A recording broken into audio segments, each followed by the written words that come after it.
class, today we're going to be reading the story of Ferdinand by Monroe Leaf. The drawings are by Robert Lawson.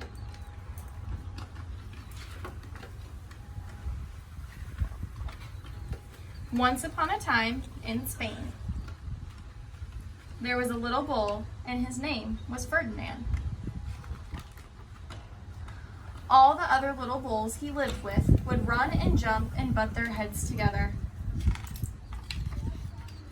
But not Ferdinand. He liked to sit just quietly and smell the flowers.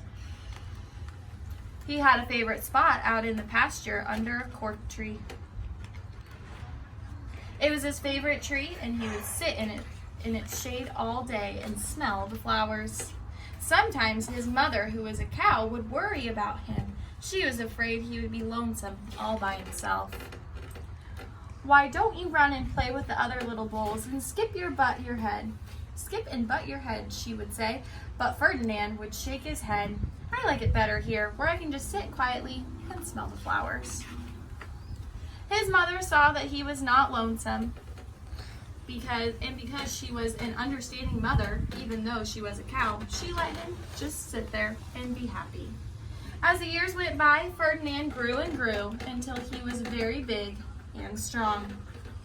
All the other bulls who had grown up with him in the same pasture would fight each other all day. They would butt each other around and stick each other with their horns.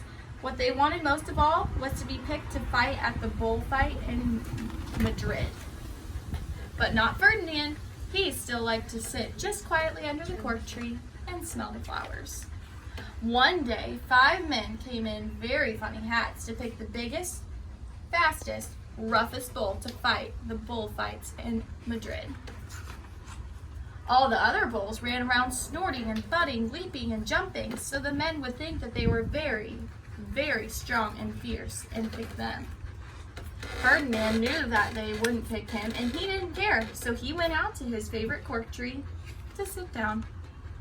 He didn't look where he was sitting, and instead of sitting on the nice cool grass in the shade, he sat on a bumblebee. Well, if you were a bumblebee and a bull sat on you, what would you do? You would sting him, and that is just what the bee did to Ferdinand. Wow, did it hurt? Ferdinand jumped up with a snort. He ran around puffing and snorting, butting and pawing the ground as if he were crazy. The 5 men saw him, and they all shouted with joy. Here was the largest and fiercest bull of them all, just the one for the bullfights in Madrid. So they took him away for the bullfight in a cart. What a day it was! Flags were flying and bands were playing. And all the lovely ladies had flowers in their hair. They had a parade into the bull ring. First came the banderilleros with long sharp pins with ribbons on them to stick in the bull and made him mad. Next came the picadors, who rode skinny horses, and they had long spears to stick in the bull and make him madder. Then came the matador, the proudest of all. He thought he was very handsome and bowed to the ladies. He had a red cape and a sword and was supposed to stick the bull last of all. Then came the bull. And you know who that was, don't you? Ferdinand. They called him Ferdinand the Fierce, and all the banderilleros were afraid of him, and the picadors were afraid of him, and the matador was scared stiff. Ferdinand ran into the middle of the ring, and everyone shouted and clapped because they thought he was going to fight fiercely and butt and snort and stick his horns around. But not Ferdinand. When he got to the middle of the ring, he saw the flowers in all the lovely ladies' hair, and he just sat down quietly and smelled. He wouldn't fight and be fierce, no matter what they did. He just sat and smelled.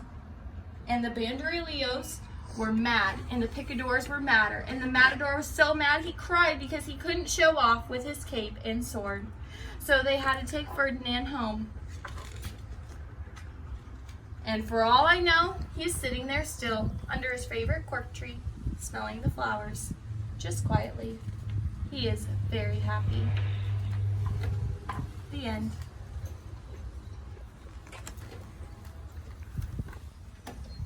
Done?